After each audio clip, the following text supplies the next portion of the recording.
right, welcome everybody. We are T-minus 1 week from spring break. So plan your break for rest, relaxation, and not academics. Please, you need it. All right, so I am super excited today to be introducing Matt Keeter, who is an engineer and researcher in Cambridge, Massachusetts. His research focuses on complex closed-form implicit services and has resulted in several popular open-source projects and many blog posts and one SIGGRAPH paper.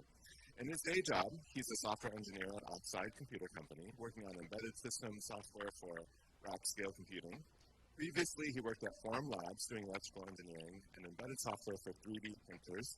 He has some pretty impressive degrees. He has a BS in engineering from Harvey Mudd College, where I learned, 2011, where I learned a formative experience, at least for propaganda, was that there were pair programming partners in CSMity. So there was that. And also a master's from Media Arts and Sciences from MIT, which is a school over, I think, in your neck of the woods. They do STEMs? I don't know. In 2013. So you don't want to hear me talk. Let's hand it over to Matt. So please join me in welcoming Matt.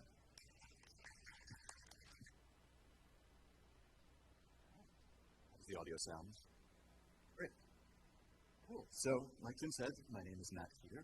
I'm here to talk to you about implicit surfaces and independent research. I'm very happy to be here. And unfortunately, he already spoiled the first 4 or so slides, which is the timeline of how I ended up here today. So like you said, right now I'm doing embedded systems, embedded and system software at a place called Oxide Computer Company. And Oxide makes what are essentially rack-scale computers. So about 10 or 12 feet tall, power draw measured in the kilowatts. They are very large. And when I talk about embedded systems, it's all of the stuff that surrounds the main big application processors. So thermal control, management networks, those kind of things. On the system side, I've worked a lot on storage performance. So building systems that to a virtual machine look like a hard drive, but in practice are backed by 3 separate physical drives scattered across the rack that we talk to over the network.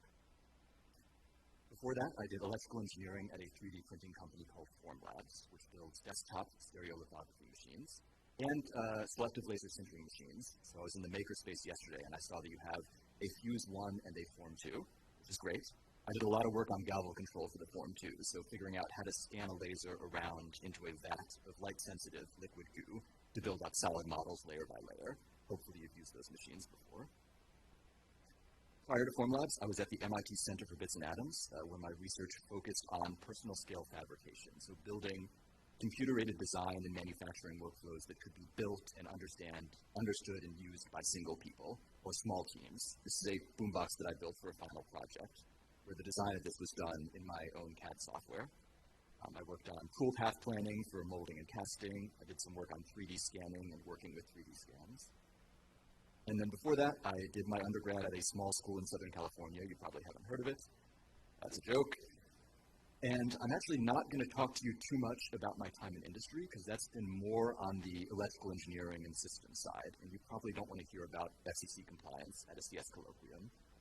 So instead, I'm going to talk about a parallel path that I took kind of emerging out of grad school and continuing to the present day, which is doing independent research in computer graphics. And like you said in my intro, this has resulted in a bunch of software packages, a lot of blog posts, a lot of writing, one research paper, and a lot of generally interesting interactions with other folks in the research space. The goal of my talk is to talk about 2 different things. On the kind of object level, I want to talk about what's so interesting about implicit surfaces that I have been researching them and playing with them for 10 years. And then on the meta level, I want to talk about what independent research actually looks like, at least in my case. So, let's get started. Implicit surfaces, for the context of this talk, are a function that you can query somewhere in 3D space. So you pass in XYZ coordinates, and you get back a real value. The convention we're going to use is that if that value is less than 0, we are inside the shape. If it's greater than 0, we're outside the shape. If it's exactly 0, we are at the surface of a shape. So this is a way of partitioning space into solid objects. Here's an example of an equation. If you take this equation and evaluate it at a bunch of places in space and figure out what is inside your object and what is outside, and then render it, you will get out, there we go, you'll get out this 3D model. obviously. This is called a tangle cube. It's a particularly interesting mathematical object that is built from this equation. I'm going to be talking specifically about complex closed-form implicit surfaces, where closed form here means they are built from many, many mathematical operations. So you saw addition, subtraction, powers, squares, square roots, trig functions. The difference here, what we're standing in contrast to, is things like running entire Turing-complete programs to generate these distance values for your shape. Complex just means that we want to deal with shapes that scale to hundreds or thousands or tens of thousands of individual math operations. So anything that is like quadratic in expression complexity is going to be a non-starter. So we want to have efficient ways to work with and render these expressions. This representation is cool for a bunch of reasons. One reason is that it's very compact. So this architectural model is built from 680 math expressions. It serializes to about 3,600 bytes. And it has effectively arbitrary resolution. You can keep zooming in, evaluating at finer and finer resolutions. The curves will remain mathematically perfect curves. The spheres will remain mathematically perfect spheres.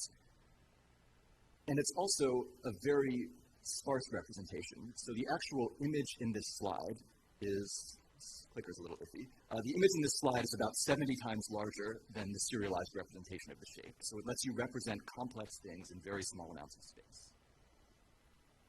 I like to think of this as a kind of assembly language for shapes, where just like assembly language, it's kind of low level, it's kind of a pain to work with directly, but it's a reasonable target to compile to from higher level representations. So you can start from traditional CAD UIs, domain-specific tools, scripting languages, generate these math expressions, and then once you have that uniform representation, put it through a geometry kernel and get out rendering, volume data, meshes, simulation, kind of all kinds of things on this homogeneous representation. There's a direct analogy to LLVM IR, where LLVM is the compiler infrastructure that backs Clang, Rust, Swift, and all of those languages compile down to the same intermediate representation. And then LLVM itself has a bunch of libraries to do optimization and actually spit out code for all of these things. So that's the analogy we are going for, as this low-level intermediate representation.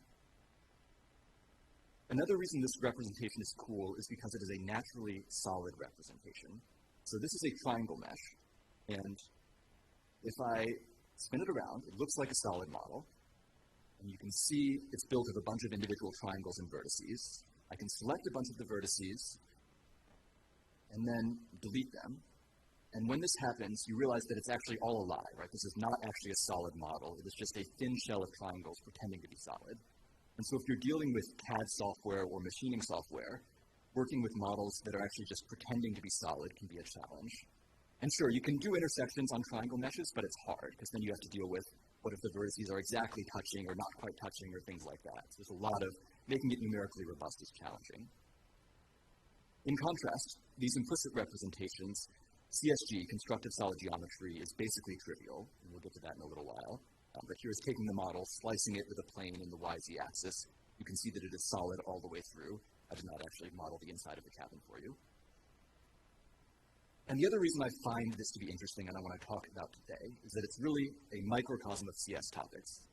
Obviously, it fits under the broad umbrella of graphics programming, but you'll also see some data structures, algorithms, numerical programming, compilers. You can even do work on the GPU dealing with these structures. So a simpler example than the tangle cube I showed you earlier is just square root of x squared plus y squared minus 1. If you take this expression, you evaluate it at a bunch of points in space. I'm using a color scheme which uses blue for negative and red for positive. You get out this. And so what this is defining is a circle of radius 1. I can color in the actual circle that we have defined. Hopefully this makes sense. I promised you about 2 minutes ago that I would explain constructive solid geometry, so let's do that now. So I have our original circle on the left. On the right, I have shifted the circle over by 1 by transforming the x-coordinate. Subtracting it 1 effectively moves the coordinate center of our system over, and I've switched to a radius of 0.5. Taking the union of these two circles is actually as simple as the mathematical min of the two functions. And the reason this works on an intuitive level is we want to have a shape which is solid, so negative, anytime either of the expressions is negative. And if either of the expressions is negative, then the minimum of them is going to be negative. And so we can do the same thing of rendering out every pixel, and we see that the two circles have merged into one extra blobby circle. If min is doing union, you can probably guess how to do intersections, and you would be right, it is maximum. The same logic applies where you want to be outside the shape if either of the values is positive. And so if you take the intersection, you end up with this cut-off lens shape. Finally, difference is the intersection where you flip the sign of one of the shapes. So you can think of this as intersecting our original circle with a shape that is the inverse of the shifted circle, that is true for all portions except inside that circle. And this gives you a little cutout that you'll be seeing a lot more of. The obvious question with these expressions is how we render them. And there's also an obvious answer, which is that we take our expression, and for every single point in space, we evaluate it. So, there we go. And so we have now evaluated the expression at every point in space, and we have our image. End of the talk. No, obviously not. So this is not going to be a super efficient way to evaluate these expressions. I have a 512 by 512 image, so we've evaluated the expression 512 squared times, which is a lot.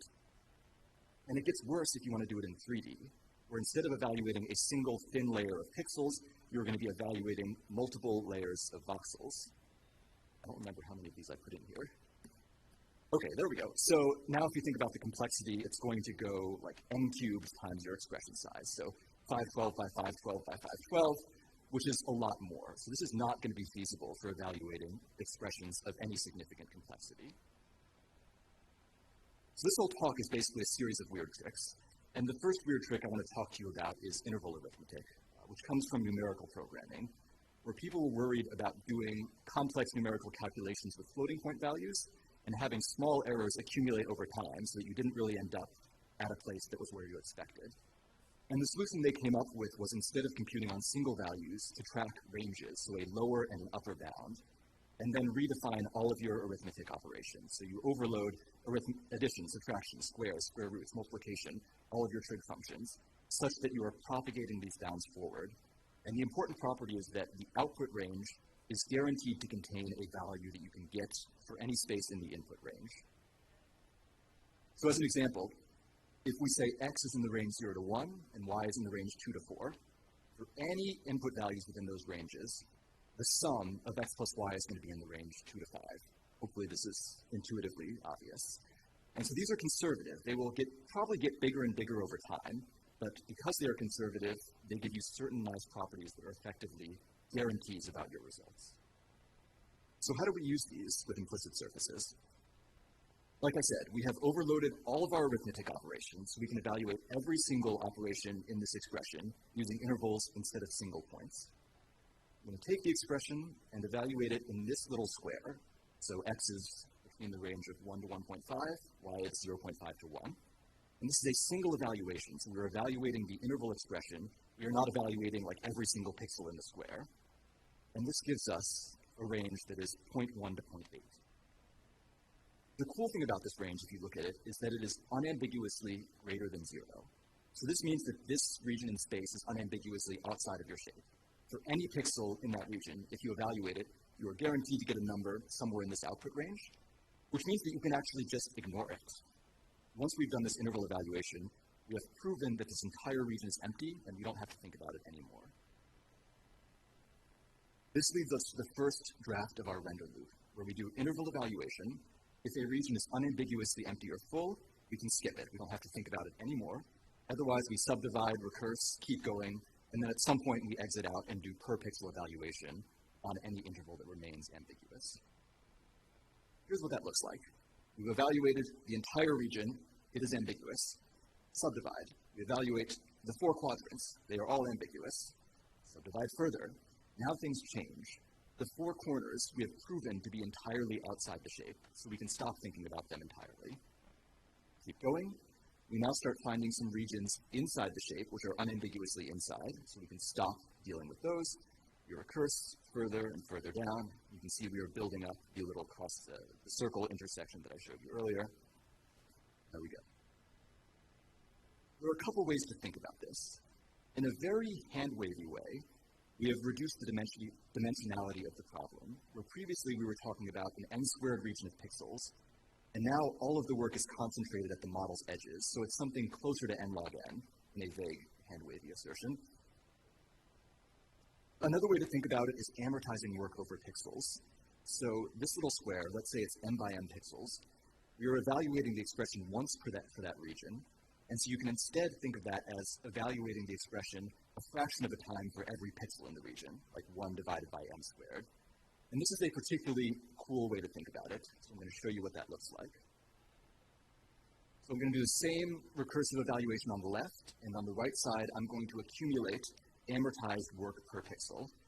Once we have evaluated the entire image, you can see it's very low because the work is being spread over 128 by 128 pixels. So every pixel is doing 1 divided by 128 squared of the work. It's a very dark color. It's a little bit lighter as we evaluate the next stage. It gets lighter.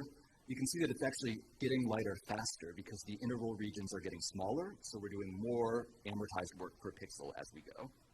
We can keep doing this a couple more times. And so at this point, what I find interesting is that we've still effectively done less than one evaluation per pixel. If we wanted to do brute force, we would be taking every single pixel, we would be evaluating the entire expression on that pixel, so we would have a uniform yellow image with a score of 1. Instead, we are doing less than one evaluation per pixel, so we're doing much less work. But we're still kind of stuck once we get to the smallest size, where we want to cut over to do per pixel evaluation, and at that point, we have to evaluate the entire expression on every pixel in this remaining set of ambiguous regions. This leads to the second trick, which is a way of doing less work evaluating the expression. Interval arithmetic gives us a bunch of cool things. We already talked about proving entire regions to be inside or outside the shape, but it also lets us make some other interesting assertions. So I'm going to pick a different region in the shape here. And this region, if you look at it in the image, is obviously ambiguous. It contains both red and blue pixels. We can't necessarily prove it to be inside or outside of our shape. However, if we look at this max expression that builds up, that is the fundamental thing we're evaluating, within this region, the expression has some interesting properties, which is that the left-hand side of the expression, the left-hand interval argument, is unambiguously larger than the right-hand argument. You can see this. The intervals are non-overlapping. The right-hand argument is negative 0.11 to negative 0.1 over here. The left-hand argument is negative 0.3 to 0.4 over here. And so if we're taking the max of these two values, it is always, always, always going to pick the left argument.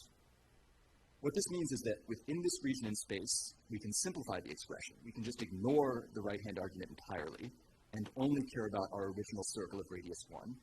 And you can see this visually. If you kind of hold up your hands like this and block out the lower right of the image, that little square just looks like our original circle. The effects of the other circle are not visible within that region. So this means that interval arithmetic also lets us skip entire chunks of computation as we go through this recursive process. We can add this to our render loop. So after doing interval evaluation, we then simplify the expressions before subdividing and then loop around. And what this means is that by the time we get down to pixel evaluation, we are hopefully doing much less work per pixel than it would take to evaluate the full expression. This is a more complicated model. It looks like text, but just like everything I've shown you, it is built out of a bunch of math operations.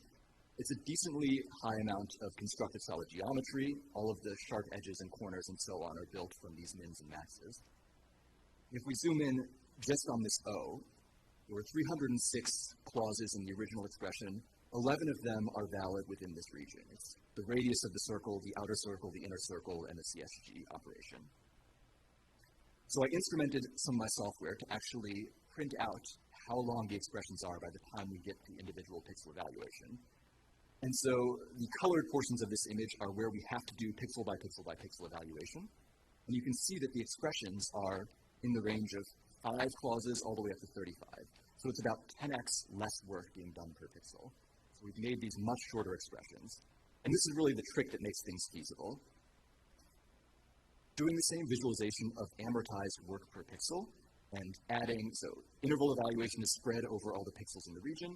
Individual pixel evaluation is billed to the specific pixels. And as the expression gets shorter, we bill less and less. So if the expression had shrunk to half, that would count as half an evaluation. And so you can see here that to render the image, we are doing about a tenth of an evaluation per pixel in the worst case, which is kind of mathematically very elegant, that we are getting the exact numerically same result, but we are evaluating the expression a tiny fraction of a time per pixel. We can also do this in 3D. And the dirty secret about 3D is that it's basically the same. So instead of having a 2D square, we have a 3D cube. And then we do the same process of subdividing, evaluating, simplifying the expression, and so on. In 3D, there's one difference about the pixels in the image, which is that each pixel actually represents a stack of many voxels. So if we are rendering a sphere in 3D, and this is a side view through it, the pixels are going to be whichever voxel is closest to the camera. This is how things work. Closer objects occlude further objects. You can also start borrowing some tricks from ray tracing and just skipping regions that are entirely occluded. And so the 3D render loop looks very similar. I've added another exit of skipping regions that are fully occluded, and I've changed the last square to say voxels instead of pixels, but it's very broadly the same. What this gives us is a height map, where pixels that are brighter white are closer to the camera, pixels that are darker are further away, pixels occlude each other. Unfortunately, this is not really how humans see the world. So humans tend to see the world with shading, so you want to actually have realistic lighting. So there's a missing piece between the height map on the left and this nice shaded tangle cube on the right. And that missing piece is actually the RGB image that I have been showing you for the whole talk, which is showing the surface normals. The normals of a shape are a vector that points directly into or out of the shape. This is color-coded such that blue pixels are pointing straight towards you, green pixels are pointing up and down, and red pixels are pointing to the left and right. And so by combining the depth and the depth and the normals, we can generate this kind of shaded image. But this begs the question, how do we find these surface normals? There's a very elegant representation, which is that at the surface of the model, so where your distance value is 0, the normals are given by the partial derivatives with respect to x, y, and z. And you can justify this on another hand-wavy kind of basis, which is that the partial derivatives are pointing in the direction of steepest change. And if you think about the steepest change of the distance to the surface of the model, like the steepest change of the distance to the surface of this table is going to be going directly away from the table, and that is the normal of the table. We can see what this looks like in our favorite 2D model, where if I just draw the partial derivatives as arrows, they're kind of going all over the place. If I just narrow in on the partial derivatives at the surface, you can pretty clearly see they are pointing directly away from the surface. They are normal to the surface of the model. We can use the same trick that we use for intervals to find these partial derivatives, which is defining a new data type that tracks both the value and then the gradients with respect to x, y, and z. And then we do the same trick of overloading all of our operations. So we have to write addition, subtraction, multiplication, squares, square roots, and so on. I've said this a couple times. And we are using the chain rule at each step. So we are tracking both the values and their derivatives. So if we start with values a and b and their partial derivatives with respect to x, if we add the two, the chain rule is very easy for addition. You just add the derivatives, and this gives you out your value. So this adds one more layer to our little render loop, where after we have found the voxels that are closest to the camera, we then calculate their normals. Once you get this height map and the normals, actually combining them into a shaded image is relatively standard. You can look up deferred rendering. And this is also where you can plug this into existing computer graphics pipelines. I'm going to show you the same amortized work per pixel in 3D because I find it to be very cool. But remember, in 3D, every pixel actually represents a stack of 1,000 voxels in this image. So the worst case brute force would be that every pixel would have a score of 1024. And instead, we are doing, in the worst case, 3-ish evaluations per pixel. So this is really fascinating that we can do so much less work than the brute force algorithm and still get out this mathematically identical image. We're still doing a decent amount of work, though. So this is plotting the number of interval evaluations that happen. The peak over at 700 and something is our first round, where we're evaluating the entire expression, and then you can see it simplifies down pretty quickly, and we're doing 10 to the 4, 10 to the 5s, like tens of thousands to hundreds of thousands of interval evaluations. But as you may suspect from the y-axis on the graph, we also are doing voxel evaluations, and we're doing a lot more of them. That is 10 million voxel evaluations. The expressions are very short, but we're still evaluating them a lot. which leads to the second topic, which is how you do fast evaluation of math trees. This is going to be a little bit more of a systems report about how I've done it, but I hope to give you some interesting ideas about this general theme. And here's the pipeline we're going to be going for. So we start with a math expression. We are going to go through a series of reductions and eventually produce bytecode for a simple virtual machine. I'm going to show you that evaluator right now so you can have it in your mind. This is like a terrible mix of Python and Rust pseudocode, where we have a set of opcodes coming in. For each opcode, we also have a set of mutable storage locations, which I'm calling registers. And we dispatch on the opcode, we read from some registers, we do some math, we write back to registers, and at the very end, we spit out a final value. So that's where we're aiming for. We're starting over here with math trees, where we have seen our expressions. The expression is one-to-one with this tree-style representation. Hopefully you can see that these are equivalent. The first operation we're going to do is deduplicating these trees. So this is a relatively standard graph algorithm where we look for nodes that appear more than once. In this case, y squared appears a couple times, x appears a couple times, the constant 1 appears in 2 locations.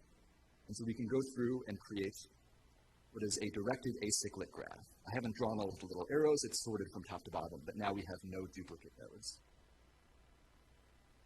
Next up, we want to take this graph and turn it into a set of straight line operations. And so we're going to do what's called a post-order traverse, where we want an ordering such that arguments are defined before they are used. This is kind of what you would expect for code. And you can do this by doing a depth-first search walk through the graph and omit a node once all of its arguments have been omitted. So we start with nodes that have no arguments. You can immediately omit the x value here. You can immediately omit the constant value of 1. Once those two have been omitted, you can omit the subtraction that uses them, and so on and so forth, until you eventually have this straight line set of instructions that represents your graph. We're now going to take this and compile it to bytecode. And the first question is why we would do that. This already is something that you could basically evaluate in its current form. The downside is that it uses an amount of storage that is proportional to the length of the graph, to the size of the graph. We need 15 different intermediate storage locations to do this evaluation. And what we want to do is find a way to map this expression to a smaller set of mutable storage locations, which can be used more than once through the process of register allocation. This is now a compiler's talk. The expression on the left is in what's called single static assignment form, where every variable is written exactly once. And register allocation is a pretty standard compiler's problem, where we care about what are called liveness ranges. So for every variable in this set of instructions, we want to figure out how long it lives. For the value 0, it becomes live when it is first written, stays alive all the way through until the last point in the expression where it's used. So this is the range for value 0 in our instructions. We can do this for all of the different values in our set of instructions, and standard compiler techniques are building up these liveness ranges and then finding a mapping from values to registers such that no two values are mapped to the same register when they are both live. And that is a relatively challenging problem. It is an NP-hard allocation problem. There are a lot of ways to do it, but we care about doing it in the dumbest possible way here. Because we're going to be doing this, you saw, thousands to tens of thousands to millions of times per evaluation, we are not a normal compiler. We don't have a lot of time to compute this. We want to find a quick and dirty way of doing register allocation. There's a very elegant strategy, which I did not discover. Many people have pointed this out. But if you are tracking liveness ranges, it is easier to do it in reverse than forward. Because in reverse, the liveness range begins when the value is used for the first time, so you know exactly where it begins, and it ends when the value is written out. So the same range is being shown for value 0, but in reverse, you know exactly when it starts and ends. In the forward orientation of the tape, you don't necessarily know where it ends until you've reached the very end of the tape, because it could be used at some point in the future. So this leads to a very, very simple register allocation algorithm, where we maintain a map from values in our SSA tape to registers. We start by binding the output value, which is value 14 here, to R0. And then in reverse, we walk through the instructions.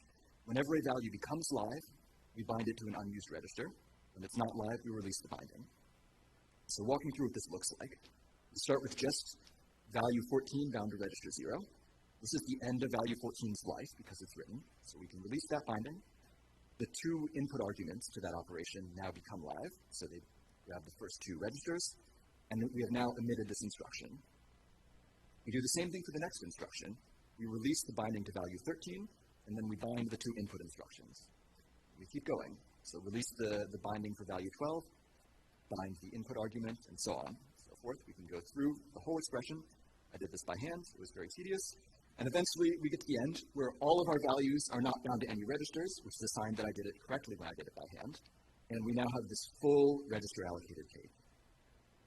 Okay, there's one more thing, which is that we have forgotten about simplifying these expressions. And it turns out that with a very small twist on liveness ranges, we can simultaneously do register allocation and simplification. I previously told you that a liveness range begins when the value is used for the first time, which is true, but I'm going to add an asterisk, which is that if it's a min and max operation that we've already proven only uses one or the other side, whichever side is not used does not become live at that point. And that propagates. So there's now a new, if we take our max node and we declare, okay, the left-hand side has not been used.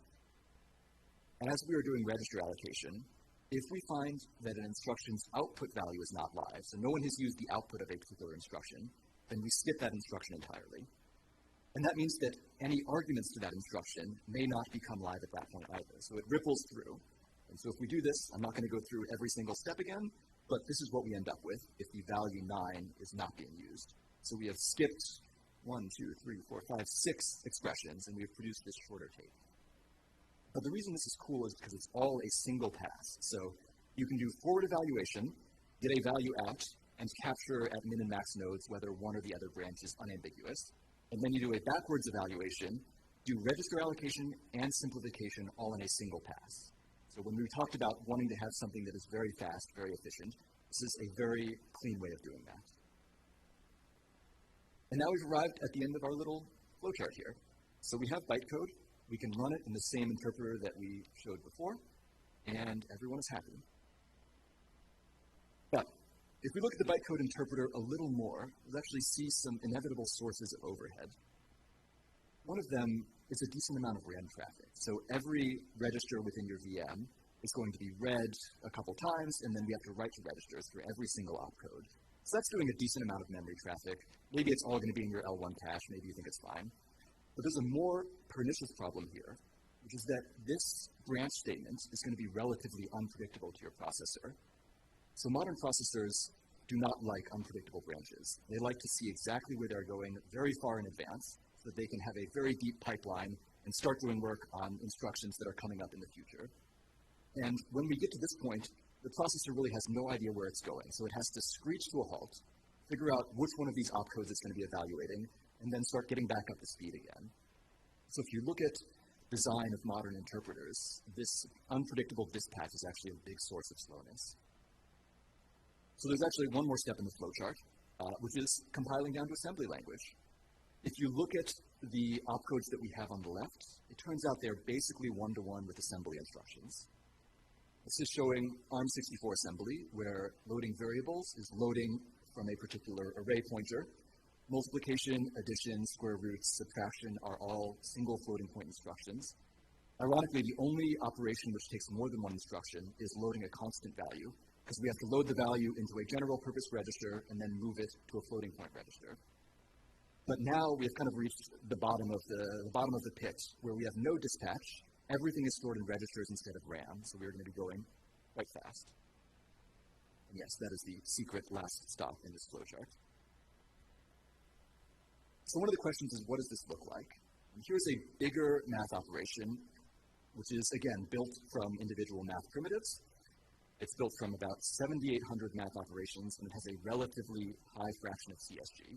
So it has a lot of mins and maxes. It's going to be relatively amenable to simplification.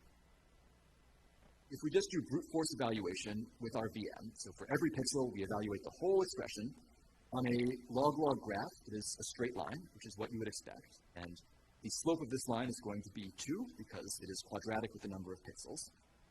If we then take our JIT compiler and compile this down to JIT code and evaluate that instead, what I see is about a 32x speedup. And this is kind of what you would expect if you're familiar with performance between compiled versus interpreted languages. But the slope of the line is still effectively the same. We still have quadratic performance as the image gets bigger and bigger, which is, again, what you would expect from brute force.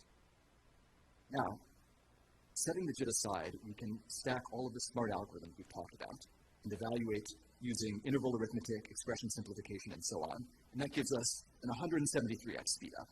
So even better, we are not even using the JIT evaluator anymore. We're back to the VM, but we are seeing a significantly faster evaluation. And we're also seeing that the slope of the line has started to break, where it's no longer going up quadratically. It's now going up at a slower rate as the images get bigger and bigger, which is cool.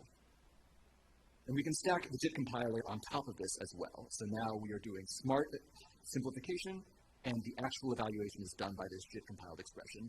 That is 274x faster. You can then throw parallelism on top of that. In a previous version of the slide, I got up to like 475x faster if I used all of the cores on my computer.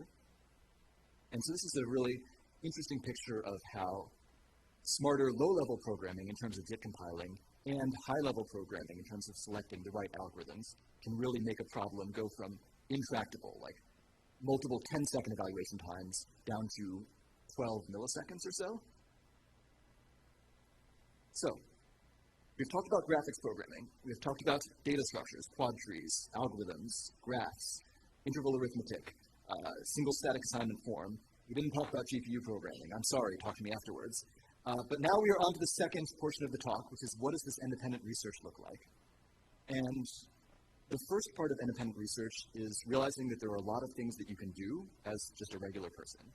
You can read papers, you can write software, you can publish blog posts, you can submit things to journals, you can email authors, you can email me. I get like 1 to 2 random emails a week, and I am basically always going to respond to them because it turns out that researchers like talking about the things that they have researched. And I kind of think of this as a flywheel of doing things and talking about them. Where doing things is reading blog posts, papers, bringing in information from the outside, and then synthesizing it in some way. So writing new software, producing new artifacts of some kind. And then talking about things is putting that new information back out into the world, either informally, like social media, blog posts, more formally, presentations, demos, software releases, and so on. And the point of this flywheel is that there's a synergistic effect, where as you're doing things, you're getting better, you're learning about a subject, you're also getting better at the craft of research and programming and so on, and you're acquiring the meta skill of recognizing promising ideas, where you'll be able to scan through a paper and say, like, okay, here are the core kernels from this paper that I can extract and reuse myself. And when you're talking about things, you are meeting a community of other researchers, so meeting people, learning about their ideas, not in the abstract, but in the context of a specific person. Like, this person is researching such and such. I should ask him questions about that. This person is researching fast evaluation. I should ask her about that. You're learning to synthesize from these conversations. And so this is kind of the synergistic flywheel of doing research in general.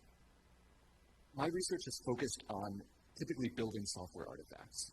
So I started in grad school with this tool for doing design in Python with a script-based UI. And I kind of have a pattern of changing 1 to 2 things per generation of software. So I can keep some ideas the same and explore in one direction or another. So the next thing I worked on was, instead of writing Python scripts, you could build your models from a graph of expressions, kind of like Grasshopper in Rhino. This was an attempt to make more user-friendly UI so they could be more approachable to people who don't necessarily write software. I then got tired of being user-friendly and switched from Python to Scheme. And the focus here was to be working on very robust kernels, so kernels that could actually be used in industrial-strength software to produce very solid meshes. I then hopped over to GPU programming and built essentially the same rendering algorithm, but running on the GPU instead of the CPU. Did the audio just drop out? No. Okay. The same rendering running on the GPU instead of the CPU. And then I got tired of C and C++, and I switched to Rust. So my latest project is Rust, WebAssembly. This is where I'm using the JIT compiler stuff that I talked about earlier here. I went through and actually did an audit of my website for things that I have done. And it turns out that by volume, what I've mostly done is write blog posts. So I have kind of 5 software packages that I just showed you, and those have expanded into a bunch of talks and blog posts, and then a smaller number of research papers and paid consulting, which I can visualize in a slide that I call the world's worst food pyramid.